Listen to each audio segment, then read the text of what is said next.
The moment Theresa Langston stepped off the stagecoach into the dust-choked air of Coldwater Creek, Oklahoma Territory, in the spring of 1882, she understood with absolute clarity that she had exactly one plan for survival, and she hated herself for it.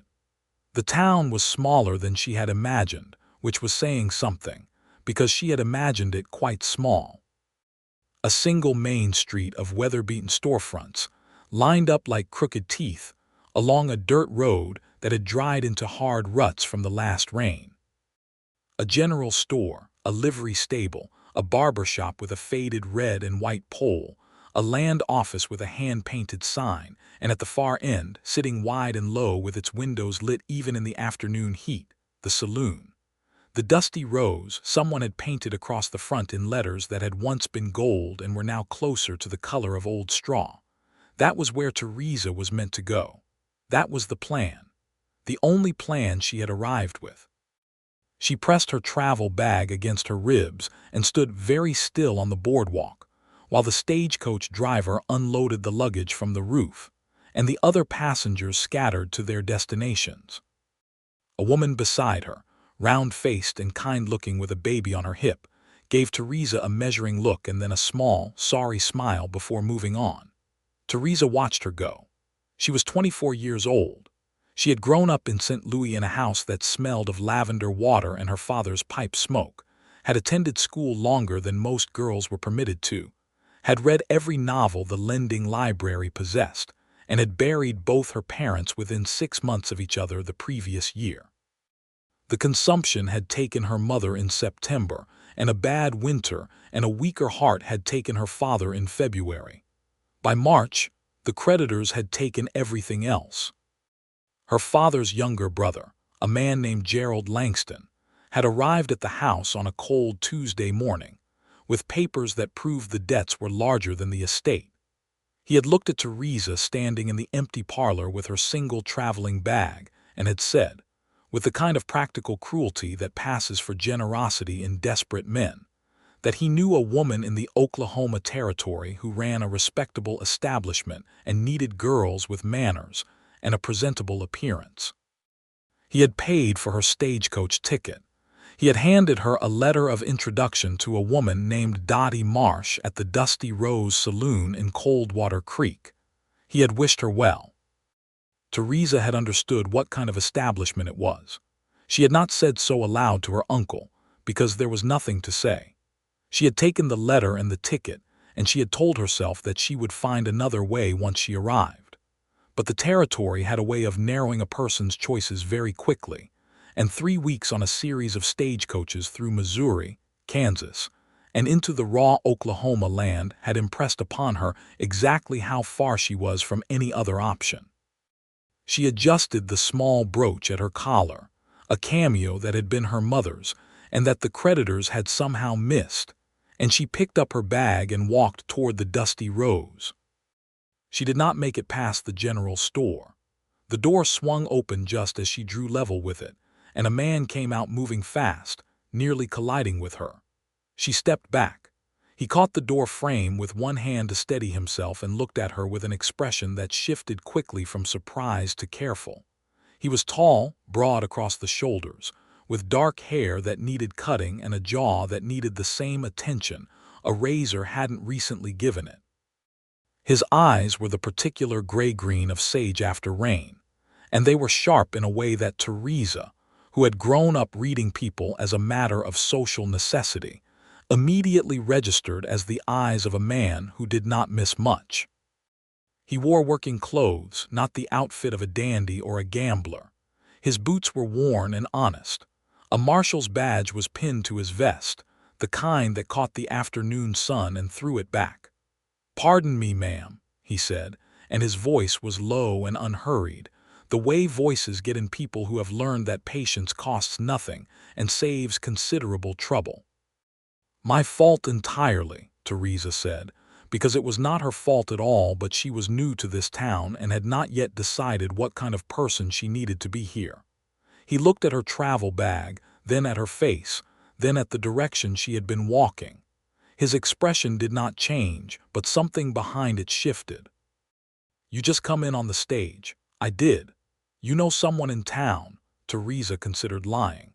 She was good at it when she needed to be, but something in the directness of his gaze made her feel that lying to this particular man would be both futile and somehow a waste of effort. I have a letter of introduction to Dottie Marsh, she said, keeping her voice entirely neutral. He was quiet for a moment. Not the silence of a man with nothing to say, but the silence of a man deciding how to say what he has. You know what the dusty rose is, he said. It was not quite a question. I have a general understanding of it. He leaned one shoulder against the door frame and looked at her steadily, without the particular kind of male appraisal she had been bracing herself against since she had understood where she was going. It was something more like consideration. How long have you been traveling? 3 weeks. You hungry? The question was so simple and so far from what she had expected that Theresa blinked. I beg your pardon. It's a straightforward question. You've been on a stagecoach for 3 weeks. The coaches don't stop long enough for a real meal. You look like you haven't eaten today. He pushed off the door frame. Come inside and eat something. Elias keeps a pot of beans and cornbread going all day. It won't cost you anything. Theresa looked at him very carefully. She had learned in recent months to look for the cost in every offer. Why would you do that for a stranger? Because you're a stranger in a town with very few good options for a woman who just arrived alone, and because if you walk into the dusty rose hungry and tired you won't be thinking clearly, and because it's the right thing to do. He held the door open. My name is Micah Crawford. I'm the territorial marshal for this district. I'm not asking for anything, ma'am. I'm offering you a meal. Theresa Langston stood on the boardwalk of Coldwater Creek with her travel bag in her hand, and the letter to Dottie Marsh in her pocket, and the afternoon sun burning the back of her neck, and she made the first decision in many months that felt like it might be hers. She walked into the general store. Inside, it smelled of coffee and dried goods and sawdust. A man behind the long wooden counter, short and cheerful with enormous mustaches, nodded at Micah and brought out 2 bowls without being asked. Micah gestured Theresa toward a pair of wooden chairs set near the window, away from the counter where 2 older men were conducting a slow argument about fence posts.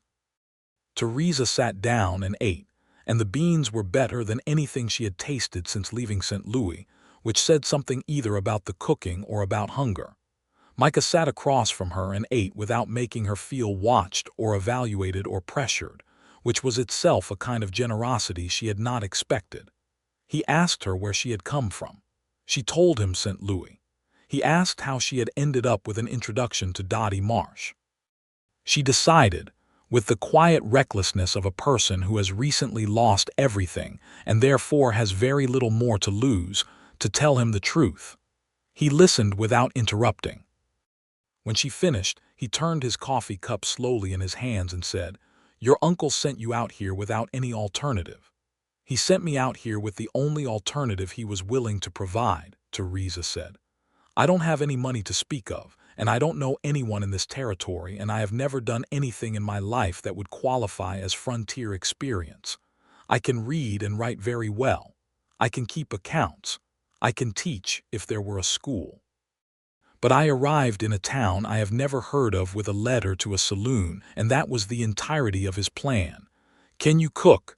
I can cook reasonably well. Can you sew? I can sew exceptionally well.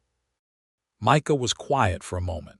Then he said, Elias Prout, the man who owns this store, has been looking for someone to keep his accounts for 4 months.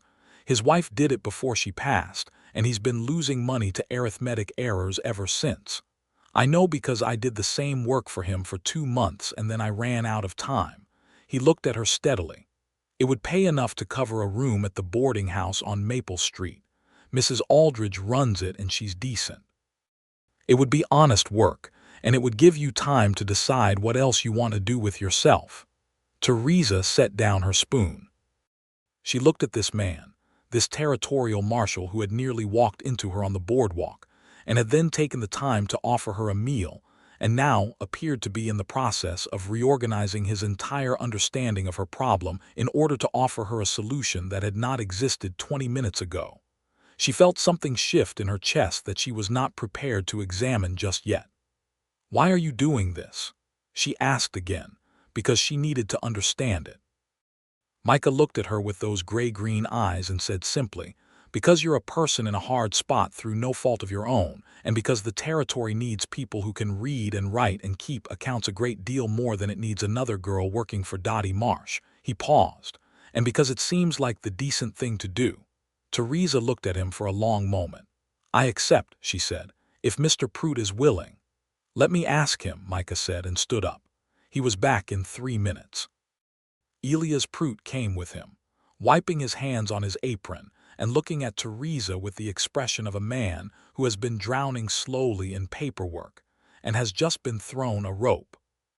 They agreed on a wage. Theresa would begin in the morning.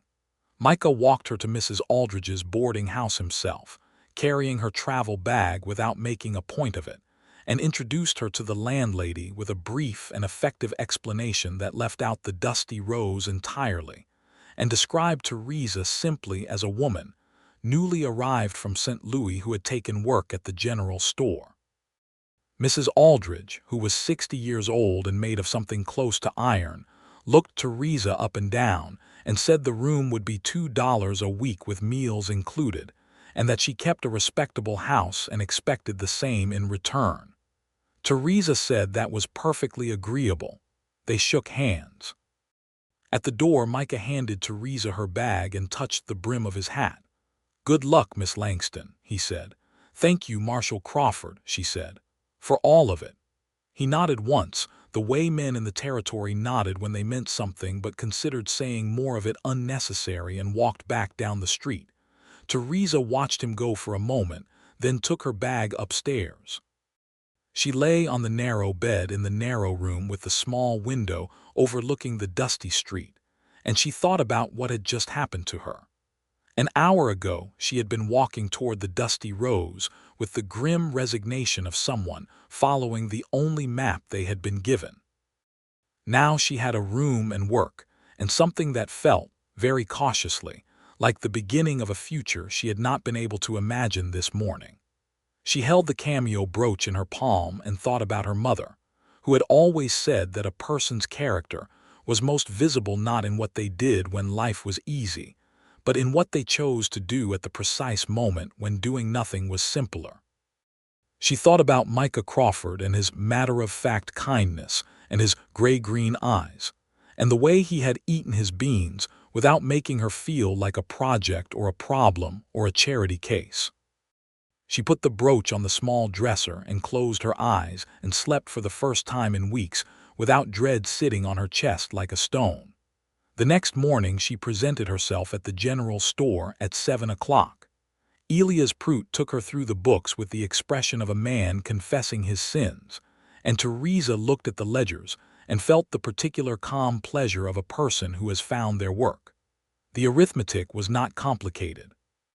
It was simply disorganized, the accumulated disorder of a man who was gifted with people and merchandise, and completely without aptitude for numbers.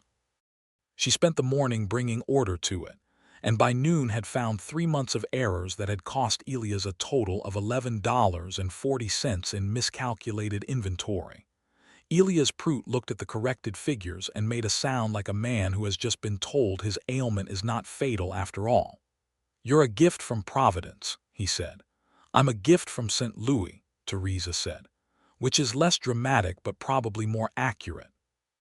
Elias laughed, a big booming sound that startled her, and from that moment they were friends. The days took on a shape she had not expected.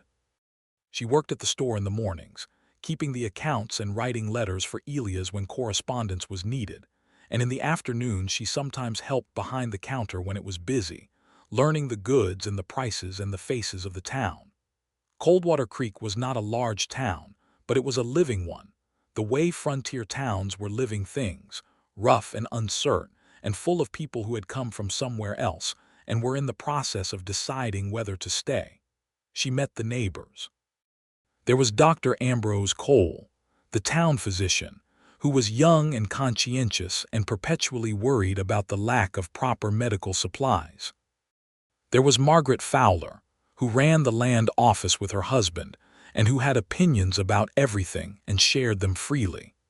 There was old Henry Tate, who had been a buffalo hunter before the herds were gone, and now spent his days mending harnesses and telling anyone who would listen what the territory had looked like 20 years ago. There was Reverend Pitts at the small white church, who was gentle and sincere, and who had been trying for 2 years to get a schoolteacher assigned to Coldwater Creek without success.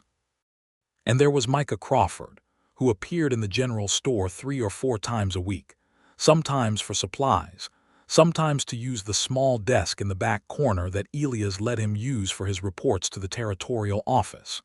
He always nodded at Theresa when he came in. She always nodded back. They exchanged the kind of brief, polite conversations that people exchange when they know each other to be interesting but have not yet established sufficient grounds for saying so. It was Reverend Pitts who gave her the idea that changed things. She had been in Coldwater Creek for 3 weeks when the Reverend stopped by the store and mentioned, in his mild way, that he had 17 children in the territory between the ages of 6 and 14 who were receiving no education at all.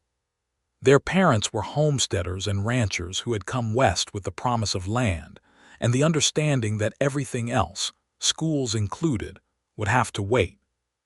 He said this not as a complaint but as a fact, the way frontier people stated hard facts, plainly and without excess feeling, because excess feeling in the face of hard facts did not help anything.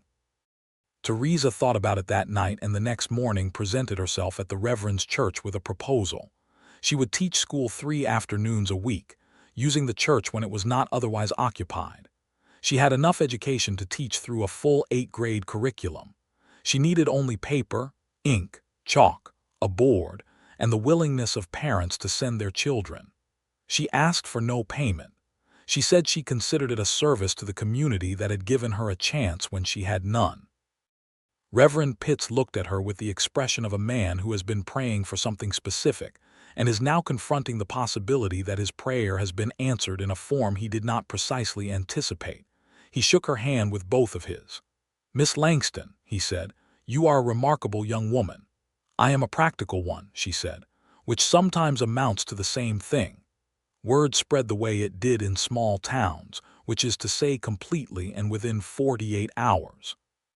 Theresa's 3 afternoons a week became 5 when parents kept sending more children, and she found herself standing before a board with 15 children of varying ages and abilities looking at her, with the particular combination of hope and skepticism that children reserve for authority figures they have not yet assessed. She loved it immediately and thoroughly. She had always known she was good at explaining things. She had not previously known how much joy she could find in watching a child's face when a difficult concept suddenly became clear.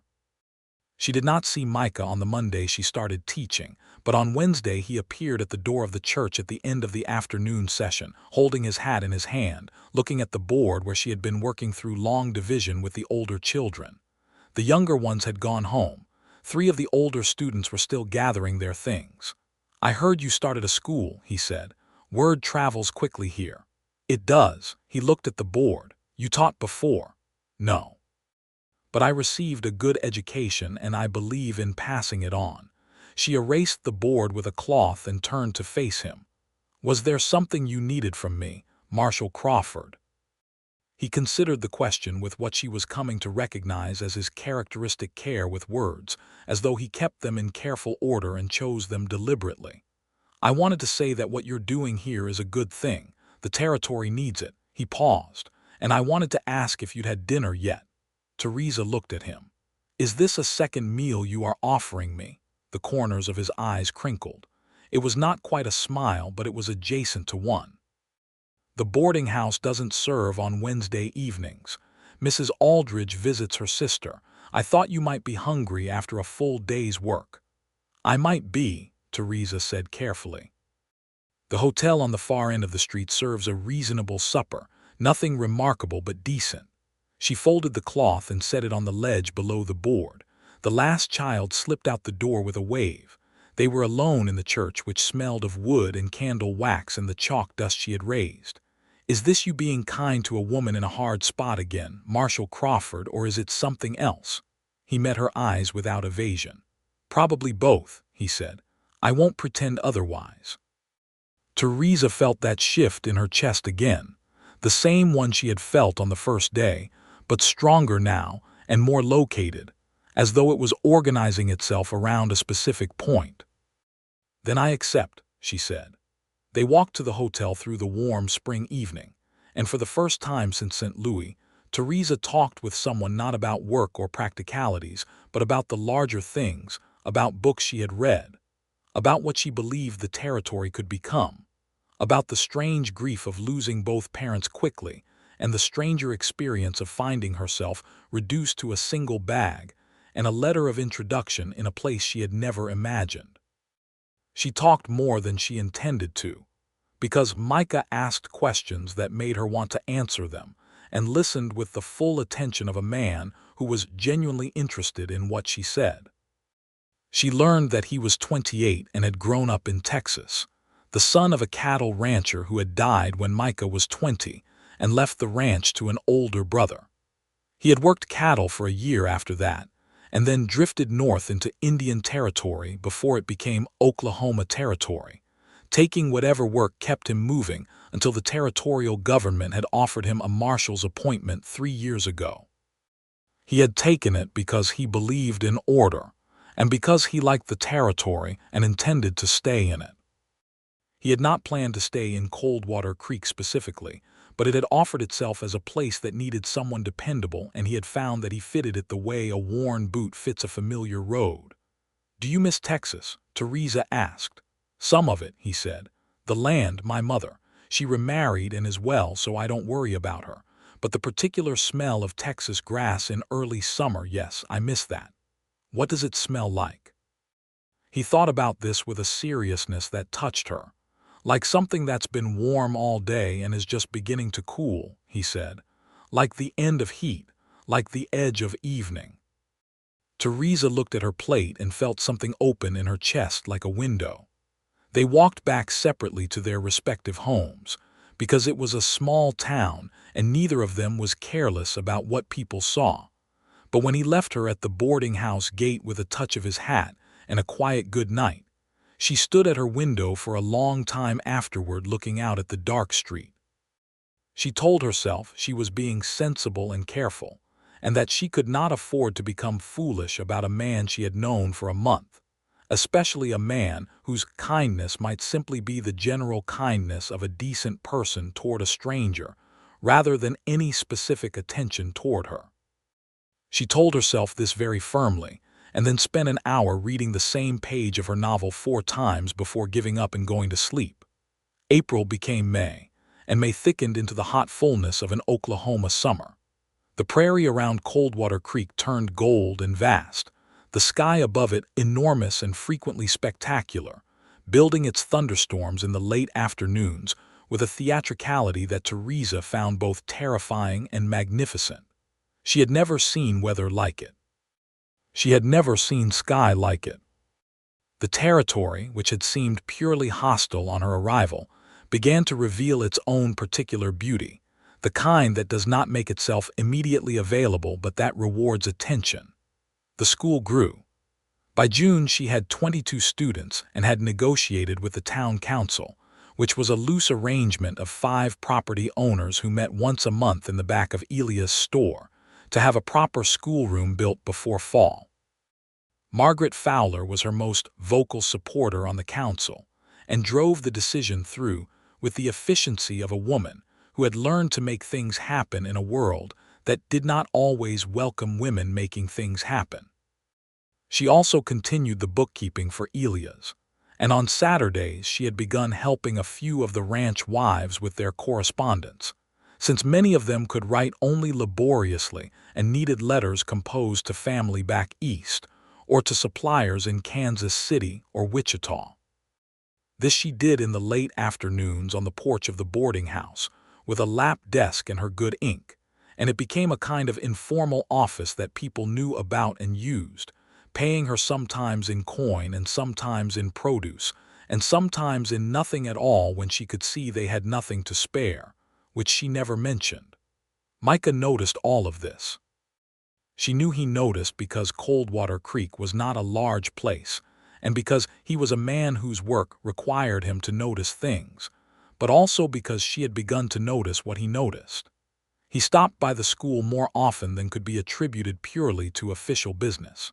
He brought her a book in May, a collection of poetry he had ordered from a supplier in Kansas City, saying simply that the title had seemed like something she would like. He had been exactly right, which she found both charming and slightly unsettling. On a Saturday in June when the heat was serious, a situation arose at the saloon that brought the whole town's attention to the street. A man named Cord Denton, who worked for a ranching operation 40 miles west and came into town when he had money to spend, had drunk enough whiskey to make the kind of decision that only looks reasonable in that particular state of mind, and had accused the Dusty Rose's card dealer of cheating. This was not an entirely improbable accusation, as the card dealer in question was known to have fingers that moved quickly, but Denton had expressed his accusation with a pistol rather than words, which complicated the social situation considerably. Theresa heard the shouting from the boarding house porch where she was finishing a letter for old Mary Perkins, the blacksmith's mother-in-law. She stood without thinking and went to the edge of the porch and looked down the street where half the town had gathered at a safe distance from the saloon's entrance. Micah was already there. She could see his dark head above the crowd, moving toward the saloon with the particular unhurried deliberateness of a man who understood that running toward a drawn gun rarely improved the outcome. She watched him walk through the crowd and stop at the saloon entrance and call inside with a voice she could hear at the end of the street, steady and clear, talking to Cord Denton not with authority but with something that sounded almost conversational. She could not hear every word. She heard enough to understand that he was asking Denton to think about what came next, not as a threat but as a genuine question, as though the two of them were working out a puzzle together. It took 12 minutes. She counted them. At the end of them, Cord Denton came out of the saloon with his hands visible and his pistol back in its holster, looking sheepish, and Micah walked beside him to the small building that served as the territorial lockup, one hand on Denton's shoulder in a grip that was not quite friendly and not quite forceful, but that communicated perfectly clearly that there was only one direction they were going. The crowd dispersed. Theresa sat back down on the porch and looked at Mary Perkins' unfinished letter and found that her hands were not entirely steady. That evening, Micah knocked on the door of the boarding house and asked if she would walk with him. It was the first time he had asked so directly, without the frame of dinner or any other practical purpose. She got her shawl and went with him. They walked out past the edge of town to where the prairie opened up, and stood in the last of the evening light while the sky went through its routine spectacular performance of orange and rose, and the deepest possible blue settling in from the east. The cicadas were loud. The air smelled of warm earth and the particular green smell of prairie grass. "You were watching today," he said. "Everyone was watching." "I know, but you were counting the minutes." She looked at him. "How did you know that?" "Because you do that when something makes you anxious. You measure it, you put a number on it." He was looking at the horizon. "I've been watching you for 2 months, Theresa." It was the first time he had used her name without the formal miss attached to it, and the sound of it in his voice was so simple and so loaded with everything unsaid that she had to look away for a moment. "I have been watching you as well," she said, because she was not going to pretend otherwise. "I know that too," he said, and there was something in his voice that was quiet and certain in the way the prairie itself was certain, without performance, without urgency, but completely resolute. She looked at him then in the evening light that turned his gray-green eyes a color she didn't have a name for, and said, "What are you going to do about it?" He turned to face her, and the expression on his face was the most unguarded she had seen him, stripped of the marshal's careful composure, and showing something underneath that was very much a man and very much afraid of the wrong word. "I was thinking," he said slowly, "that I'd like to court you properly if you were willing." "Properly," she repeated, "with your permission and with the town knowing about it and with the intention of it meaning something." Theresa looked out at the enormous sky and thought about all the different shapes her life had taken in the past year. The house in St. Louis, the debts, the uncle's cold, practical kindness, the stagecoach, the dust and the heat, and the letter in her pocket. The moment on the boardwalk when a man had come out of a door and nearly walked into her and had then, with no particular reason except that he was who he was, offered her a meal and a different path. All the days since then, each one adding something to the shape of something she was becoming. "Yes," she said, "I would be willing." They stood together in the last of the evening light while the stars came out one by one over the Oklahoma territory, and Theresa Langston thought that she had arrived in this place with nothing and was finding, improbably and beautifully, that something was being built here that she had not expected to build. They walked back to town side by side with the easy rightness of two people who have finally said the thing they have been thinking for a long time, and the night air was warm and smelled of the earth, and the lights of Coldwater Creek were small and yellow ahead of them like the very beginning of something. Courting, in Coldwater Creek in 1882, was a public and understood thing with its own set of procedures that the territory had imported from the East and modified according to local necessity. It meant that Micah came to Sunday dinner at the boarding house when Mrs. Aldridge served it, which she did with the particular satisfaction of a woman who approved of the arrangement and considered herself somewhat responsible for it. It meant that he walked Theresa to and from the school on the evenings she taught late. It meant that they were seen together in the expected places in the expected ways, which gave the town the information it wanted and gave them the structure within which to actually know each other. And knowing each other, Theresa found, was its own particular pleasure. Micah was not a simple man, though he presented himself simply. He had read considerably more than his appearance suggested, and had opinions about what he had read that were independent and sometimes surprising. He could talk about cattle operations and the technical details of territorial law, and also about what he thought the territory owed to the people who had lived on this land before any of them had arrived. This last surprised her. She had met plenty of men who talked about the land in the West as though it had been empty before settlement, as though the plains were simply waiting to be claimed. Micah did not talk about it that way. He talked about it as a man who had worked alongside Comanche scouts when he was running cattle, and who had sat in enough councils with enough different people to understand that the story of the West was more complicated and more costly than the newspapers back east chose to print. "I arrested a man last winter," he told her one evening, sitting on the boarding house porch in the cooling dusk of a July evening, for shooting a Chickasaw man who had every legal right to be on the land he was standing on. "And the man I arrested spent 3 weeks in the territorial lockup and then was released because the only witnesses were Chickasaw, and the court didn't weight their testimony the same as it did a white man's. I know the law, I enforce the law, but the law is not always justice, and that matters." Theresa looked at him. "What did you do?" "I made sure the Chickasaw man's family received the compensation they were legally entitled to, and I made sure the man I arrested knew that the next time I would find a way to make the charges stick regardless." He paused. "It wasn't enough, but it was what I had." She thought about this.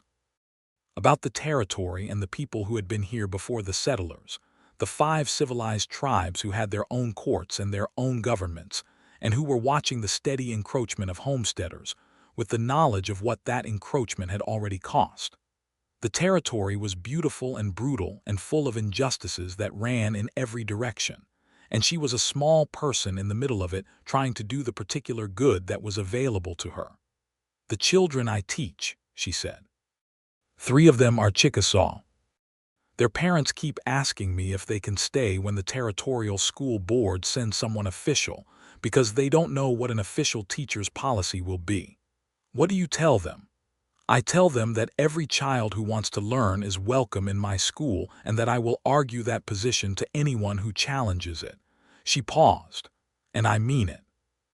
He looked at her in the dim light with an expression that she was learning to read, the particular warmth that he kept carefully controlled except in unguarded moments, and said quietly, I know you do. That's one of the things I am coming to think about you that I find very difficult not to say outright. Then say it outright, she said. He was quiet for a moment, looking at his hands. Then he said, I think you are the most capable and the most honestly decent person I have met in this territory, and I think you are also the most. He stopped. I don't have a word for it. Beautiful isn't what I mean, though that's also true. I mean something about the way you look at a problem and see the human being inside it. The way you looked at those 17 children without a school and saw not a problem but a possibility. I don't know the word for that. Theresa felt the warmth of it move through her chest and settle there like something that had found its home. She looked at him very directly and said, I think the word you're looking for might be love, Micah. He went very still. Then the corners of his eyes crinkled in the way she loved, and he said, softly, and with the certainty of a man who does not say things he doesn't mean, I think you might be right. He reached across the small space between them and took her hand, and they sat like that in the warm July dark, while the town made its evening sounds around them, and the prairie spread out beyond it for 1,000 miles. And neither of them said anything else for a while, because nothing else needed to be said. The summer deepened and August arrived with its full heat and its spectacular electrical storms that rolled in from the southwest and turned the sky green before they broke. Theresa was by now thoroughly woven into the fabric of Coldwater Creek in a way she had not anticipated when she had stood on that boardwalk with her single traveling bag and her uncle's letter. She was the school teacher, which was how people referred to her with a respect that was genuine and specific to the territory, where education was understood to be both rare and necessary. She was Elia's bookkeeper. She was the woman on the boarding house porch who could write you a letter. She was Micah Crawford's woman, which was how some of the ranchers said it without meaning anything diminishing by it. She had written to her Uncle Gerald twice since arriving. The first letter had been brief and factual, informing him that she had arrived safely and found work and accommodation. The second, sent in July, had been longer and had communicated without quite stating it directly that she was doing well, that she had made a place for herself in the territory, and that she was grateful for the stagecoach ticket while being rather less grateful for the letter of introduction. She did not expect him to understand the distinction. She wrote it for herself. She had not written to anyone else in St. Louis because there was no one else.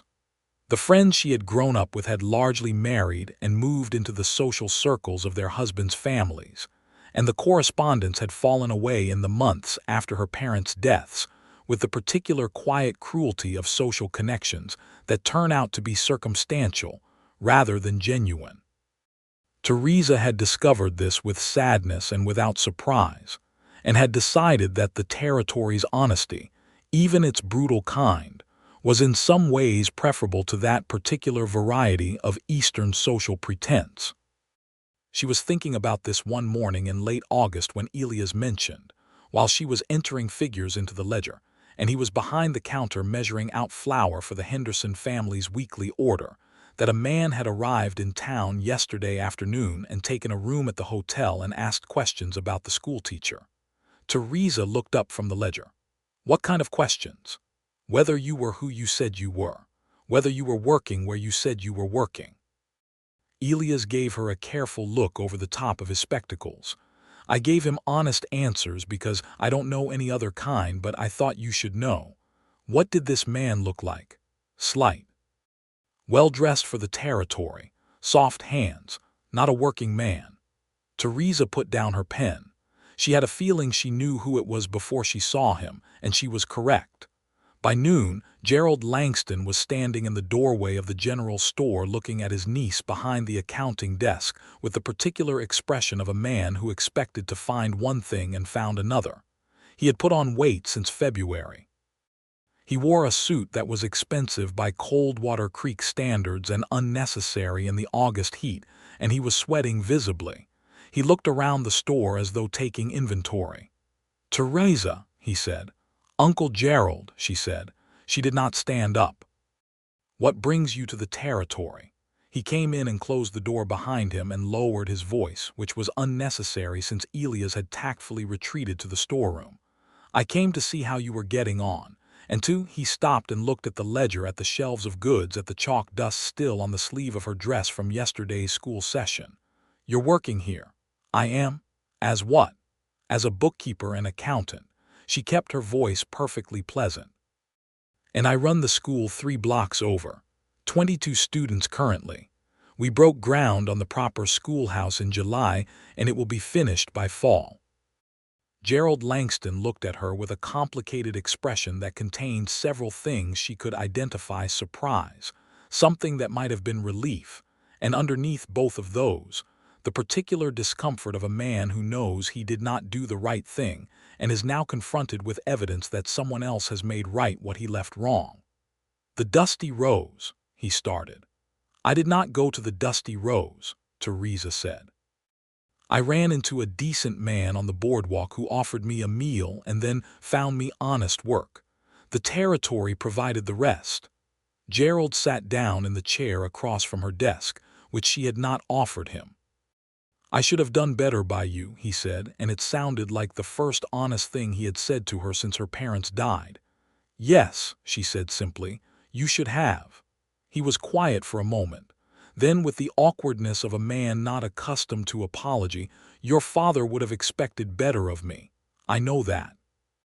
Theresa looked at him for a long moment, at this man who was her father's brother and who shared her father's eyes and none of her father's warmth, and felt something that was not quite forgiveness and not quite anger but somewhere between them, the complicated middle ground of a person who has been wronged by someone they are related to and who must decide how much of themselves to spend on that wrong.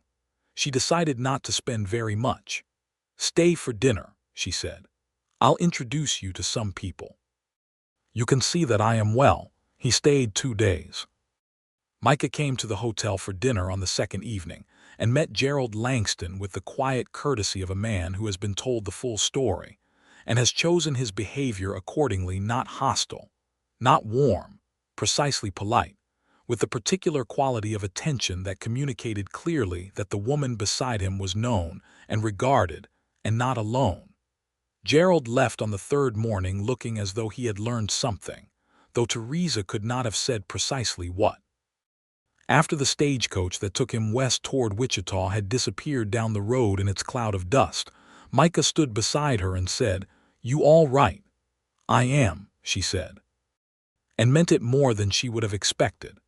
September brought the cooler air rolling down from the north and the first real color in the cottonwood trees along the creek, and the new schoolhouse was finished on the 15th, which the whole town treated as an occasion worth celebrating with a covered dish supper on the grounds.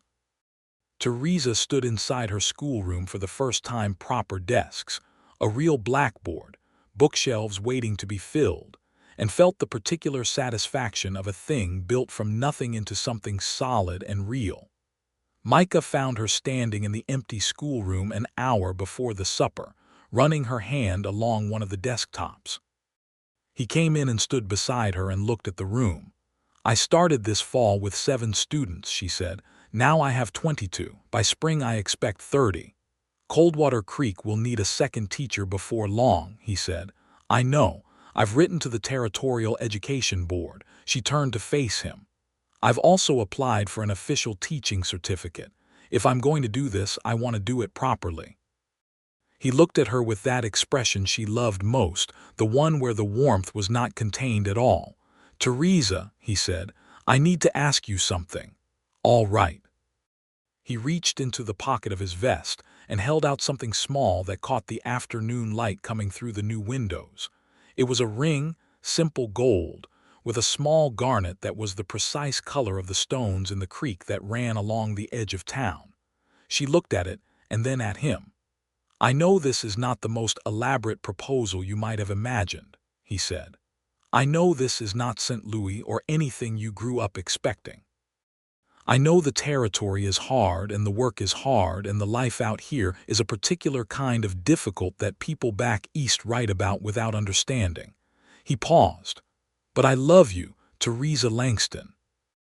I have loved you since sometime in May when you told Elias Prout that his accounting errors were not his fault because numbers had a personality that did not suit everyone. And you said it so kindly that a grown man who had been apologizing for months felt better instead of worse. I would like to spend the rest of my life in this territory with you, if you'll have me. Theresa looked at the ring and at the man holding it and thought, with the clarity that comes at the precise moments when clarity is most necessary, about everything that had happened in the past 7 months. The entire territory of her life had been redrawn since February, every boundary relocated and every horizon shifted, and she was standing in a schoolroom she had helped build in a town she had not known existed, being asked by a man she had not expected to meet if she wanted to build a life with him. The answer was as simple as it was enormous. Yes, she said. Yes, I will have you. He put the ring on her finger, and she looked at it for a moment, the garnet catching the light like something alive. And then she put both hands on either side of his face and kissed him, properly, for the first time, with the clean September air coming through the new windows of her schoolhouse and the sound of the town preparing its celebration outside. He put his arms around her and held her with the same quality she had recognized in him from the very beginning, steady, unhurried, completely certain. And she felt that she was exactly where she had always been meant to be, even though the route to get here had been almost nothing like what she would have chosen.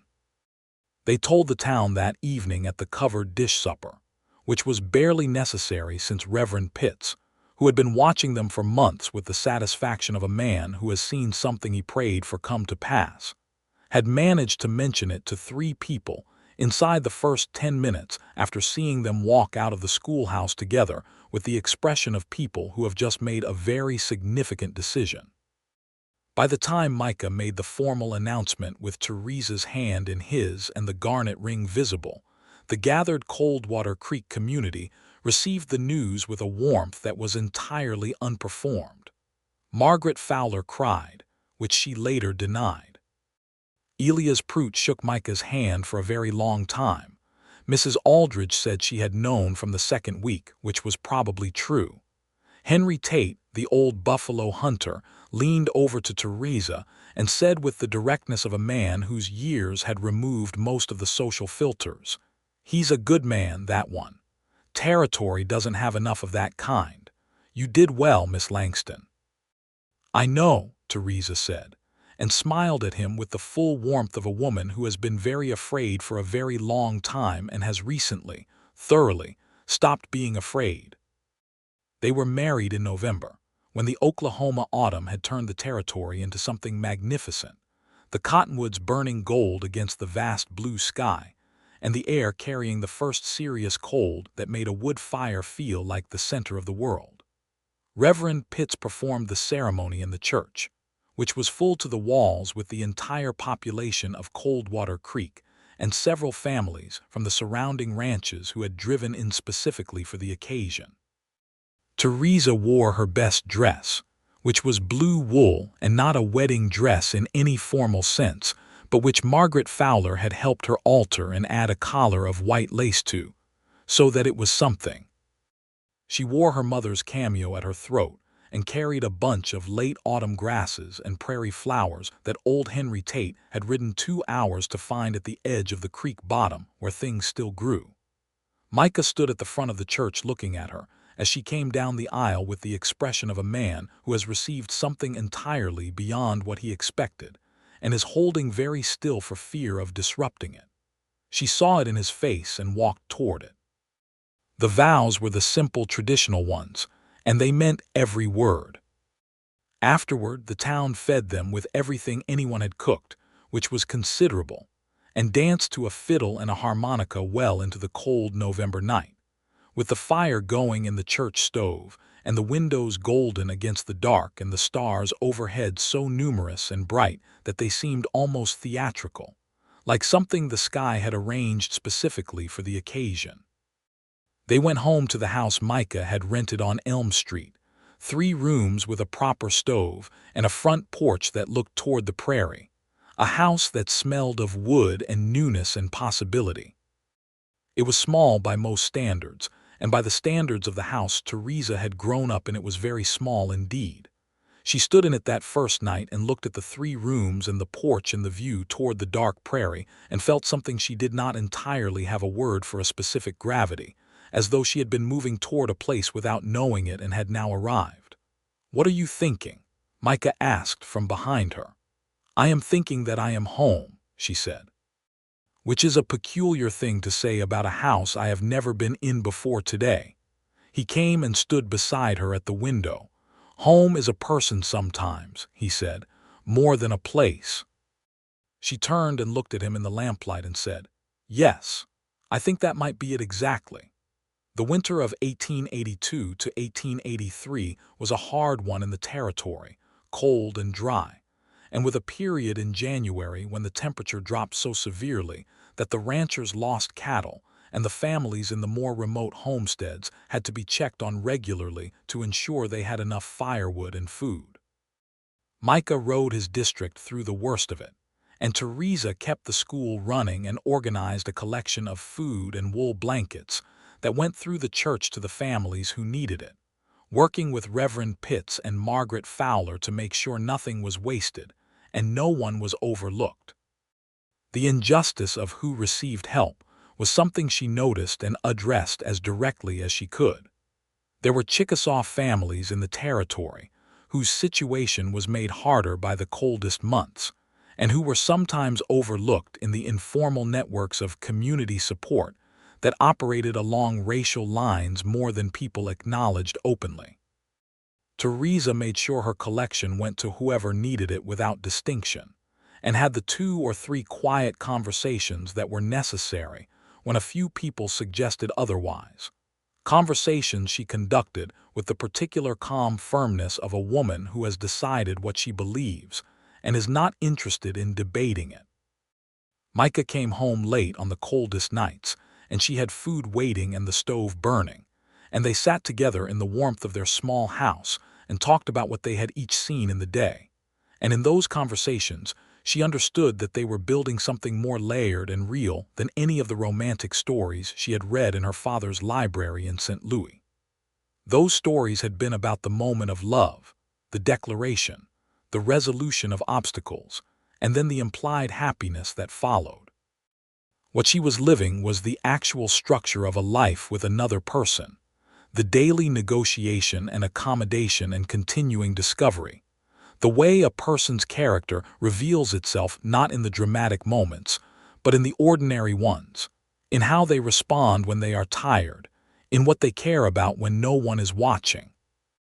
Micah Crawford was exactly who he appeared to be, which she had hoped for and had not been entirely certain about, because some people are only themselves in public and become something smaller in private. He was not like that. If anything, he was more himself at home than anywhere else, more likely to laugh, more willing to say uncertain things, more present in the way that very contained people sometimes are when they have found the particular space where they don't need to be contained. Spring came back to the territory with the extravagance it brought every year, everything bursting green out of the dry winter ground with a speed and thoroughness that never stopped feeling like a miracle to Theresa, who had grown up with the slower, more considered springs of Missouri. In April, she told Micah that she was expecting their first child. She told him in the kitchen before breakfast on a Tuesday morning, matter-of-factly, because she was not by nature a person who circled around large information, and watched his face go through something she had never seen in it before, not surprise exactly, because they had talked about children, but something deeper and less managed, a kind of wonder that he had not organized a response for and that therefore showed completely. He crossed the kitchen and put his arms around her and held her very carefully, as though she had become something more valuable in the last 30 seconds, which she found both touching and slightly absurd, and told him so, because she was the same person she had been a minute ago. He laughed against her hair and said he knew that, and held her anyway. The pregnancy was not difficult, but it was a presence, a gradual and insistent reorganization of everything. She taught through June and stopped for the summer on Dr. Cole's advice, though she continued the bookkeeping for Elias from home and continued writing letters for people who needed them. She was not good at sitting still and found a summer of reduced activity both necessary and irritating in equal measure, which Micah bore with a patience she appreciated even when she was difficult about it. The town watched and attended and helped in the particular way of frontier communities where everything collective and nothing theoretical. Mrs. Aldridge came twice a week with food. Margaret Fowler organized a small group of women who checked in and made sure Theresa had what she needed. Even Elias Prout, who was not naturally a domestic man, showed up one Saturday with a cradle he had built himself, pine and walnut and carefully sanded, which he presented with such embarrassed pride that Theresa put her arms around him, and he went very red and pleased. On a cool September morning in 1883, their son was born. Theresa had known Dr. Cole was competent and had trusted him accordingly, and he justified that trust with a steadiness that she noted and appreciated. Micah waited in the front room through the hours of it, in a state that he described afterward as worse than anything he had managed in the field, which said something about his relationship with uncertainty. He came in when it was over and looked at his wife and the baby in her arms, and she watched his face do the thing it did when something broke through all the careful containment, wide open, unguarded, luminous. "He looks like you," Micah said. "Around the eyes." "He looks like a person who has just arrived and is not yet sure about it," Theresa said, which is accurate. They named him James Robert Crawford, James for Theresa's father and Robert for no particular reason, except that it sounded solid and honest, which was what she hoped for him. James Crawford grew under the Oklahoma sky with the particular confidence of a child who is loved well from the beginning. He was curious and noisy and determined, walking before anyone expected him to and talking shortly after, and thereafter combining the two into a continuous investigation of his surroundings that kept his parents in a state of fond exhaustion.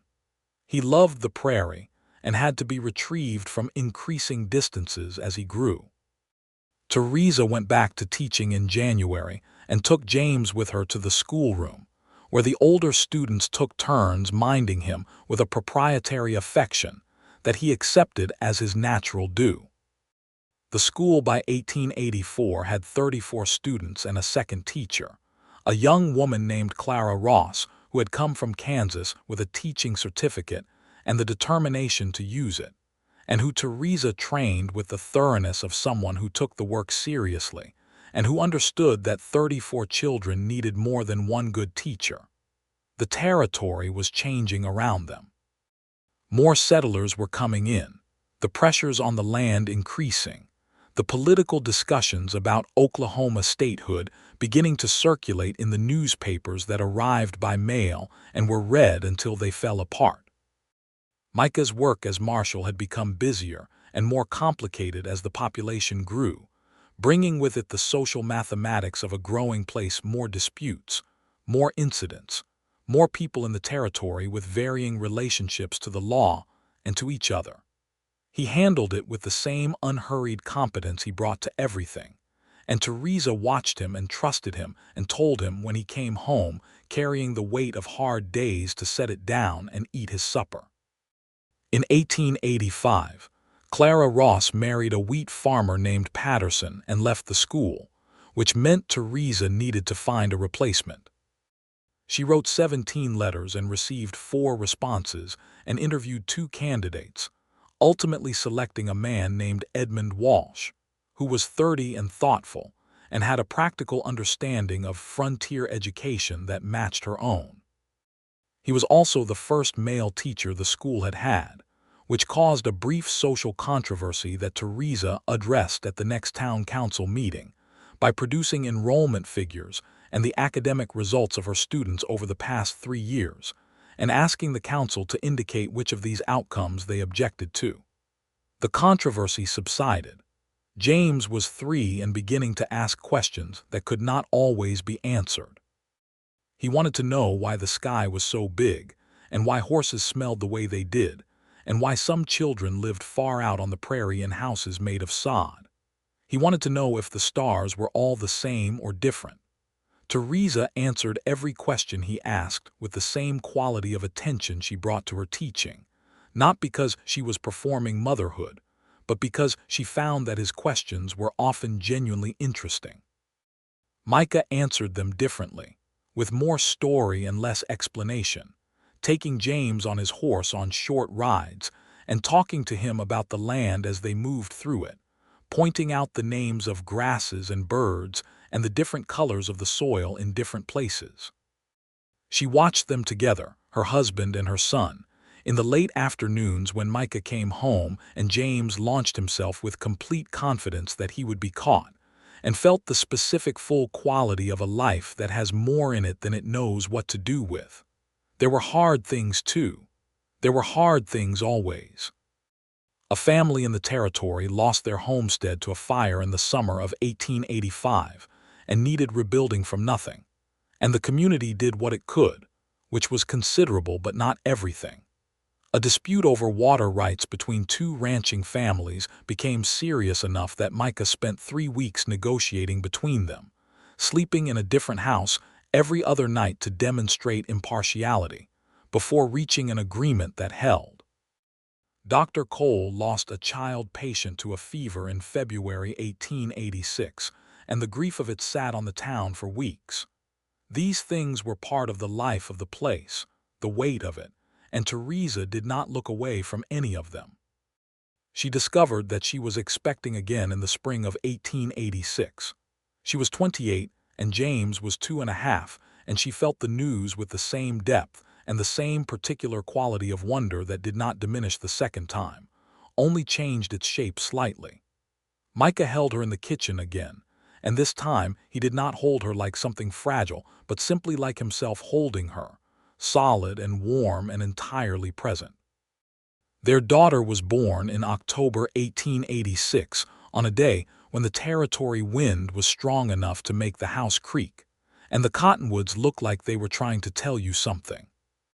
They named her Ruth Eleanor Crawford, Eleanor for Theresa's mother, and she arrived in the world with considerably more noise than James had, and with an expression of profound opinion that she maintained consistently thereafter. James accepted her with the equanimity of a small person who has been the center of considerable attention and is willing to share some of it with someone sufficiently interesting. Ruth was, from the beginning, a different creature than her brother. Where James was physical and exploratory, she was observational and precise, watching everything from a very early age with eyes that Micah said were exactly Theresa's, not just in color, but in the particular quality of attention they contained. She sat still longer than James ever had, and she learned to talk later but spoke in complete sentences when she did, which startled people who expected the usual imprecise vocabulary of young children. The years settled into the particular rhythm of a life well built. Theresa continued teaching and continued the bookkeeping for Elias, who was aging now and increasingly grateful for the help, and the school became, by the late 1880s, a genuinely significant institution in that part of the territory, receiving visits from territorial education officials who used it as a model for what a frontier school could achieve. She received her official teaching certificate from the territorial board in 1887, which she put in a frame and hung in the schoolroom rather than at home, because it belonged to the students more than to her. She wrote to her Uncle Gerald once a year. He wrote back, shorter letters, but he wrote.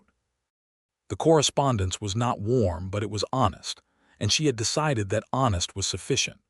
Micah was appointed senior marshal for a larger district in 1888, which added to his responsibilities and his territory and his time away from home. They talked about it carefully and at length, and she told him honestly that she would rather have him home every night, and that she understood why the appointment was the right thing to accept, and that both of these things could be true at the same time. He accepted it, and they managed the extended absences with the practical arrangements and the deep fundamental trust that they had built over 6 years of knowing each other completely. When he was away, she missed him with the clean, specific quality of a person who knows exactly what they miss and knows it is temporary. When he came home, the house rearranged itself around him the way it always had, and James and Ruth assaulted him simultaneously at the door, and he bore it with the expression of a man who has received his particular understanding of joy. In the summer of 1888, Elias Prout died peacefully in his sleep at the age of 71, which was a considerable achievement for a man who had been in the territory since before the cattle drives. He left the general store to his nephew back in Missouri, who came out, looked at the territory, and decided he preferred Missouri, and sold the store to Theresa for a price that was fair and that she could manage because she had been saving carefully for 4 years.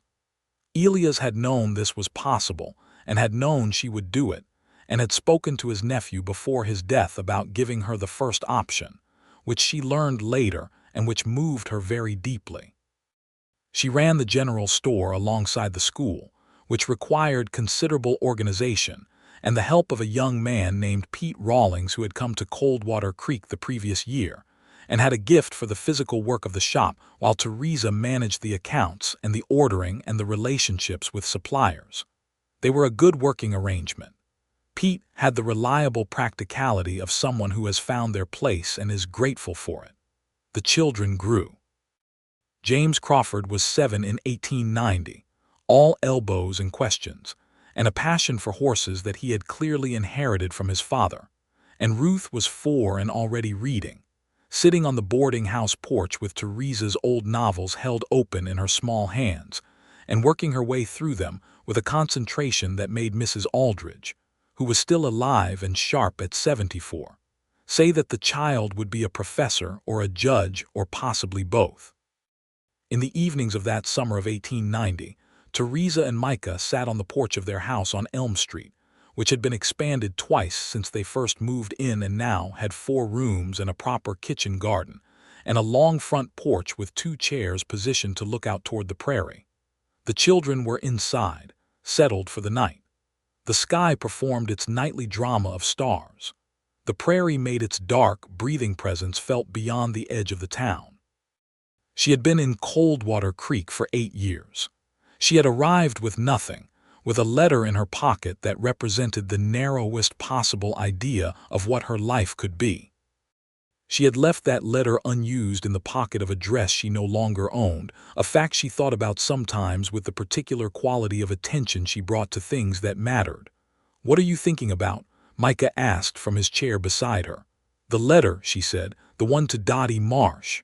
He was quiet for a moment. "Do you think about it often?" "Not often, sometimes. When I'm trying to understand how things happen." She looked at the stars. "I wonder sometimes what I would have done if you hadn't come through that door." "I wonder the same thing," he said. "I was in a hurry that morning. I had a report due to the territorial office and I was going to the post at the land office to send it before the morning rider left. I was already late." He paused. "If I hadn't been running 3 minutes behind where I intended to be, I would have gone out the back of the store and not through the front door. I've thought about that." Theresa looked at him. "Are you telling me that our entire life together rests on a 3-minute delay?"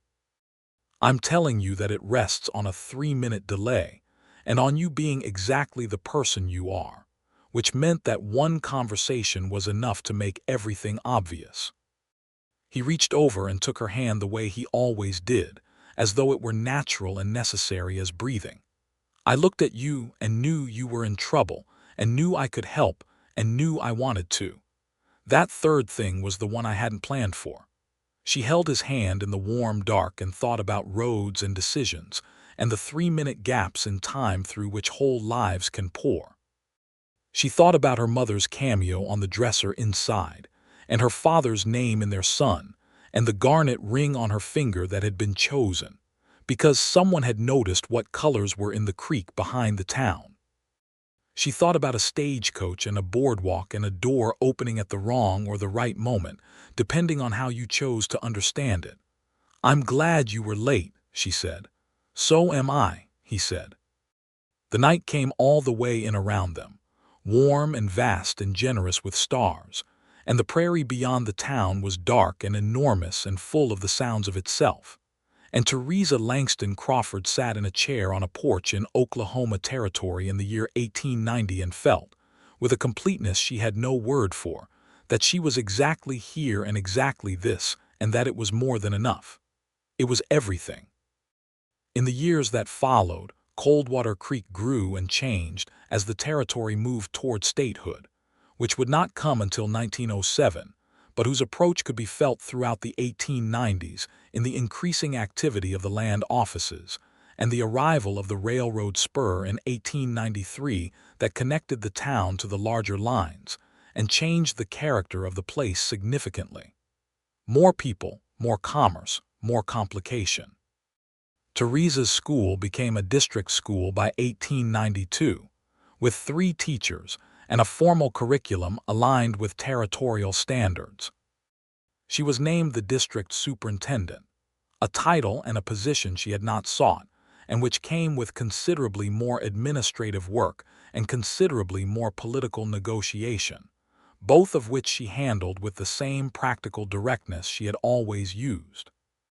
She argued hard for resources and harder still for the inclusion of all children in the district regardless of family background or race, a position that required more battles in the 1890s than it should have, and that she fought with the quiet, consistent, immovable determination of someone who has decided what they believe and does not require agreement before acting on it.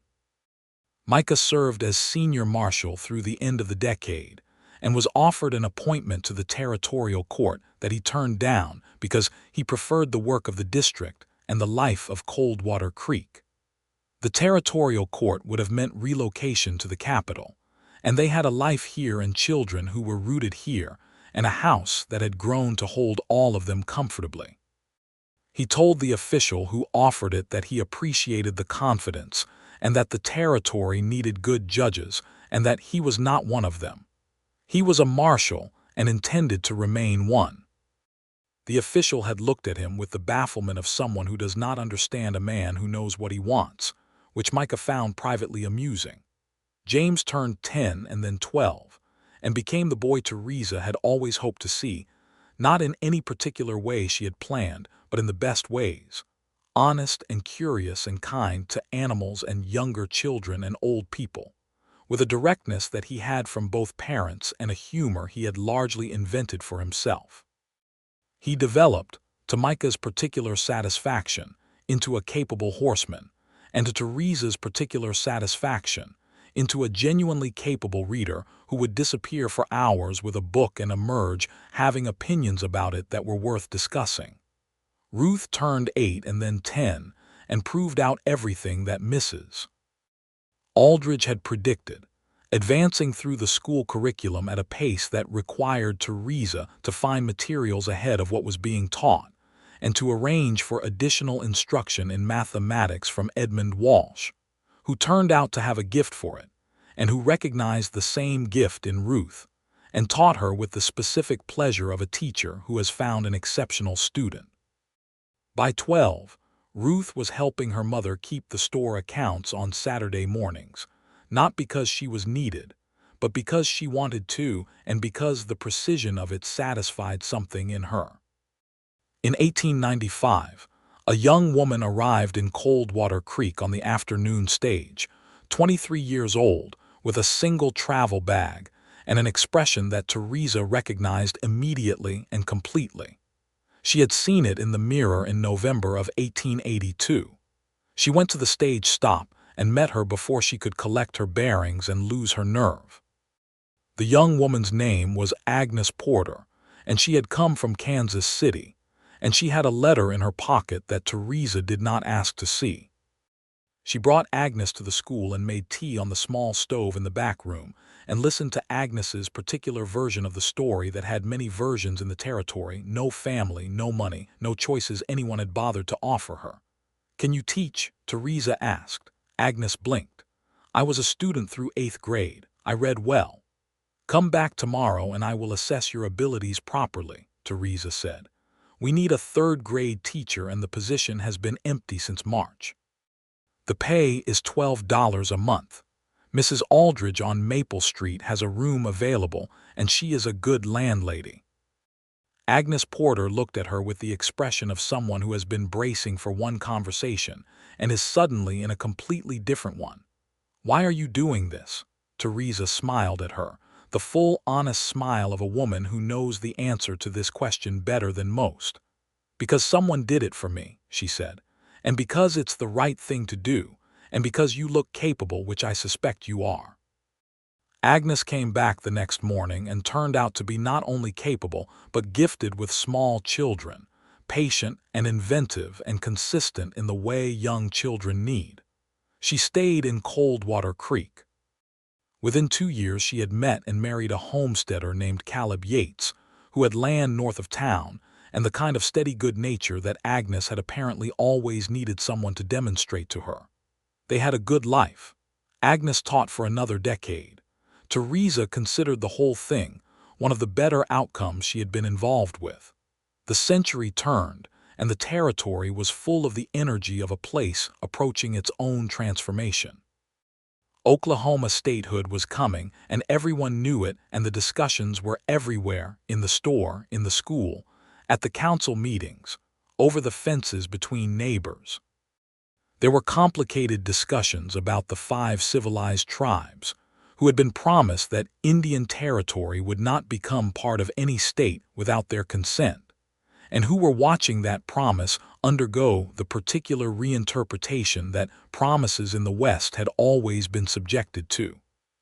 Theresa wrote 3 letters to the territorial government on the question of the Chickasaw and Choctaw and Cherokee families, whose children attended her school, and whose rights in any future state mattered as much as any other families.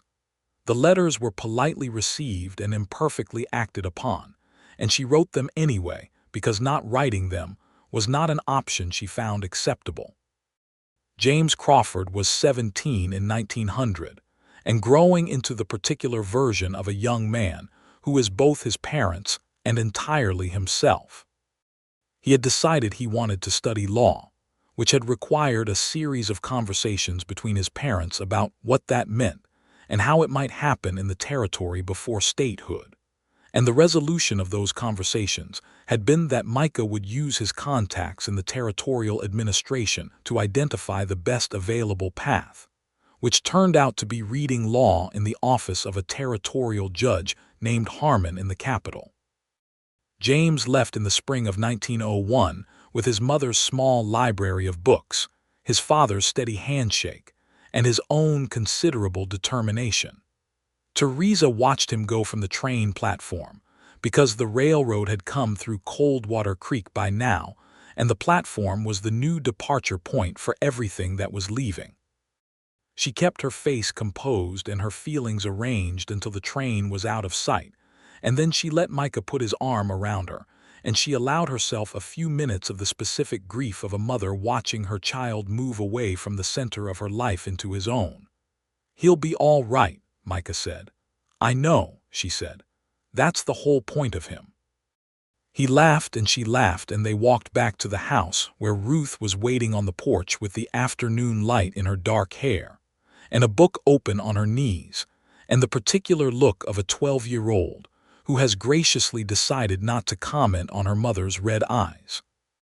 Ruth Crawford grew into herself in the early years of the century with a precision and an elegance that her parents found both admirable and occasionally startling, as though their daughter had been planning herself for years and was now executing the plan with satisfaction.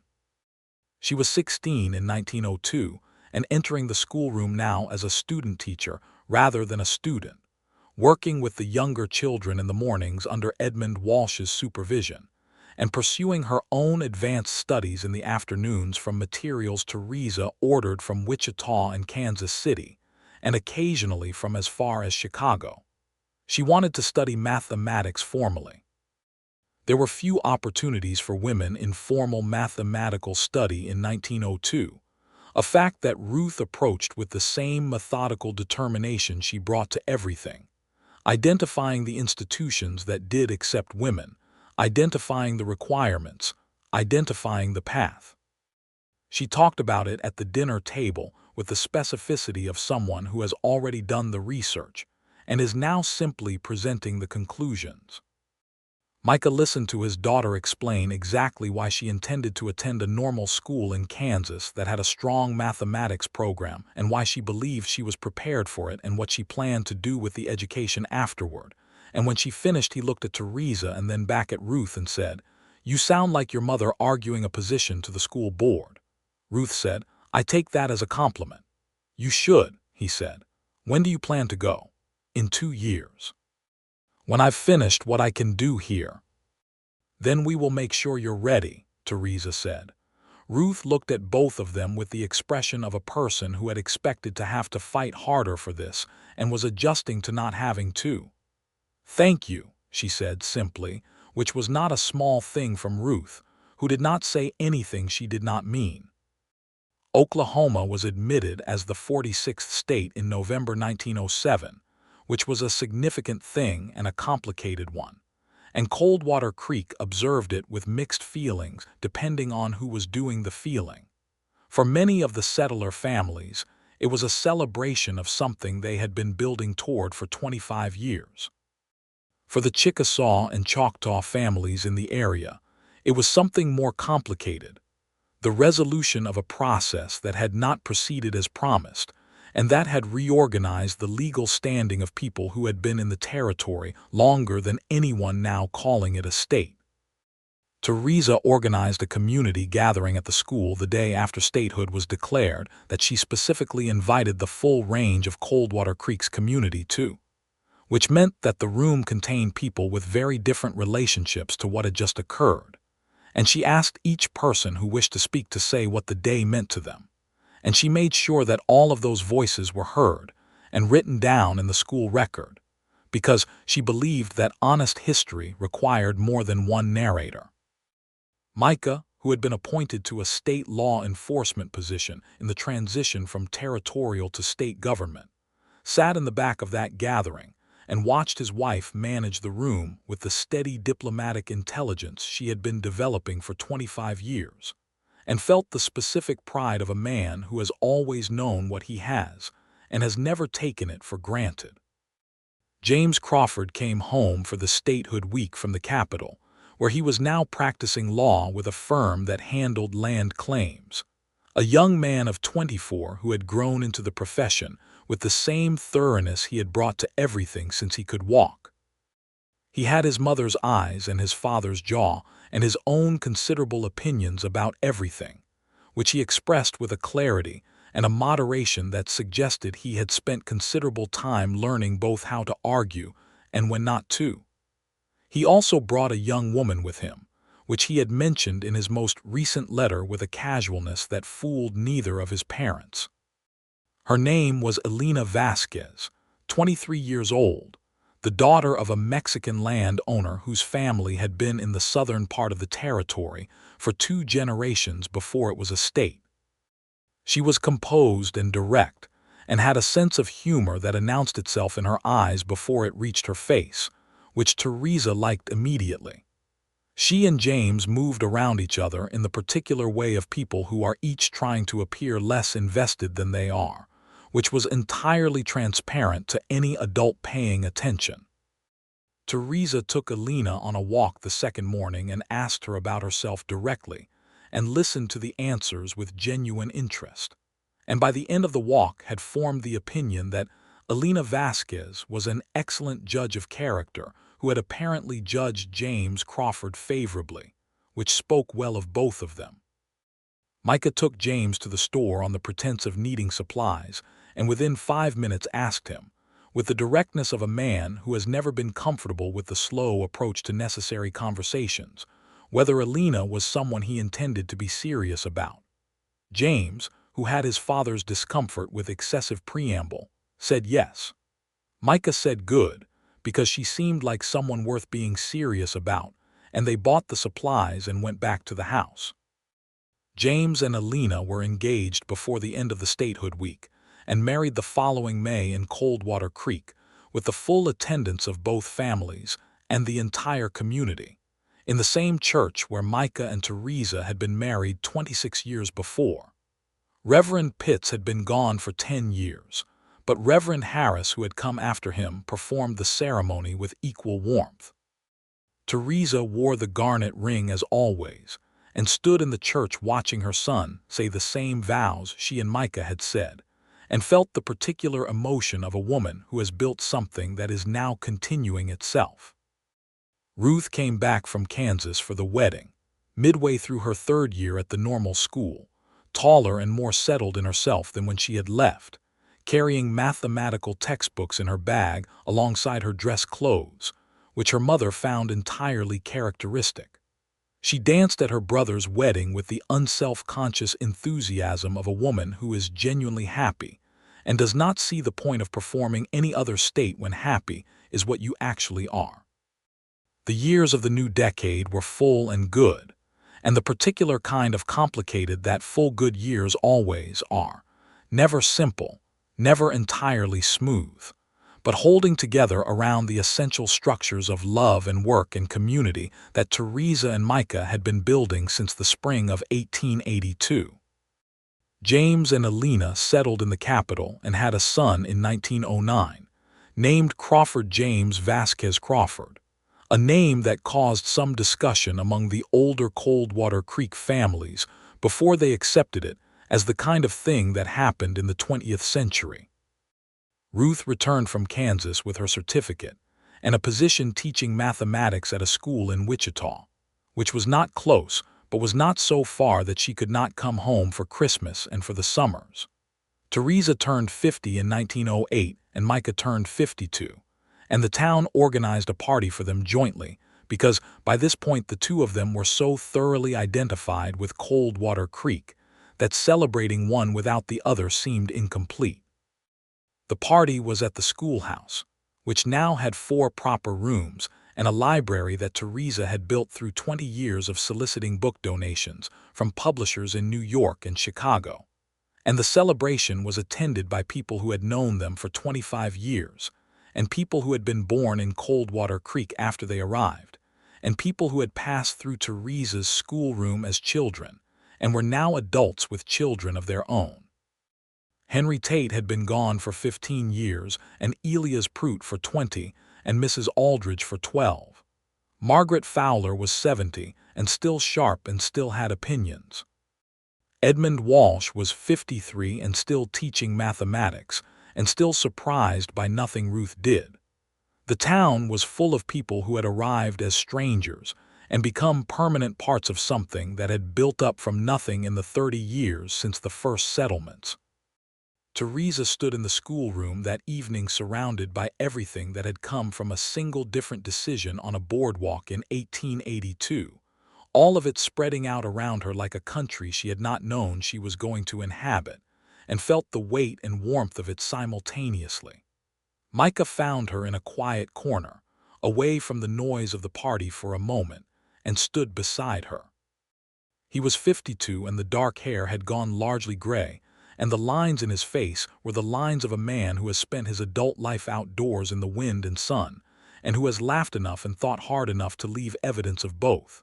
She was 50, and she knew her own face had its evidence too, and she did not mind it. "What are you thinking?" he asked, the way he still asked after all the years. "About the boardwalk," she said, the way she sometimes still answered. He smiled, the full smile that she had been collecting for 26 years and that she had never stopped finding worth looking for. "I was 3 minutes late," he said. "You were exactly on time," she said. "It just took me a while to understand that." He put his arm around her and she leaned into him, into the familiar solid warmth of him that had been there through all of it, through the building of the school and the raising of children and the hard winters and the good summers and the complicated decades of a territory becoming a state and a state becoming itself, through the grief and the joy and the ordinary extraordinary days that make up a life when you are paying attention. "I love you," he said simply, with the certainty that had never diminished in 26 years, only deepened, the way things deepen when they are real and tended to. "I love you," she said back, with the same simplicity and the same certainty. The party continued around them, Coldwater Creek in its fullness, all the people who had come here as strangers and made something together, and above the town the Oklahoma sky was enormous and full of stars, the same stars that had been there when she stepped off the stagecoach with nothing but a letter she would not use in the beginning, though she did not know it yet, of everything. Ruth came home for a final visit the summer of 1910, bringing news that she had been offered a position at a teacher's college in Oklahoma City, which was close enough to mean regular visits and important enough to mean she had arrived where she had always been going. She sat on the porch of the house on Elm Street in the evening light and talked about mathematics with the enthusiasm of a person who is living precisely the life they are meant to live. And Theresa listened and watched her daughter's face and felt the particular fullness of having helped someone become entirely themselves. James brought Alina and young Crawford James, who was by then a walking, talking, thoroughly opinionated 18-month-old, for a long visit that August, and the house on Elm Street was full in the way it had been full when the children were small, chaotic, and warm and alive in every room. Micah carried his grandson on his shoulders through the back garden, and the child shrieked with the uncontained joy of a person for whom shoulder level is still remarkable, and Theresa stood in the kitchen doorway watching them with the specific emotion that has no clean name, the accumulation of love past and present and future, all visible in the same moment. In the evenings when the children had been put to bed and James and Alina were settled on the side porch, Micah and Theresa sat in their chairs and looked out toward the prairie, which was still there beyond the edge of town, still vast and dark and breathing. The town had grown around it, but the prairie remained, patient and enormous, the way the essential things remain when everything else changes. She had been in Coldwater Creek 28 years. She had arrived with nothing, with a plan she never had to use, with a future so narrow she could barely see into it. She had built a school and a store and a marriage and raised children who were building their own lives, and she had planted things in this town that would outlast her. Not just the school, but the understanding she had tried to demonstrate in it, that every child who walked in the door was worth teaching and worth seeing, that the history of a place belongs to everyone who lives there, that decency is not a luxury but a practice. She looked at her husband in the evening light, at the gray in his hair and the familiar lines of his face, and thought about a man who had been 3 minutes late to a post office errand and had instead come out a front door and nearly walked into a woman who had arrived in the territory with a letter she dreaded using and a life she was trying not to give up on. "I was thinking," she said, "about what you told me once. That home is a person more than a place." He looked at her with the gray-green eyes that had been the first thing she had noticed about him on a dusty boardwalk in 1882. "I remember. You were right," she said, "but I think it is both.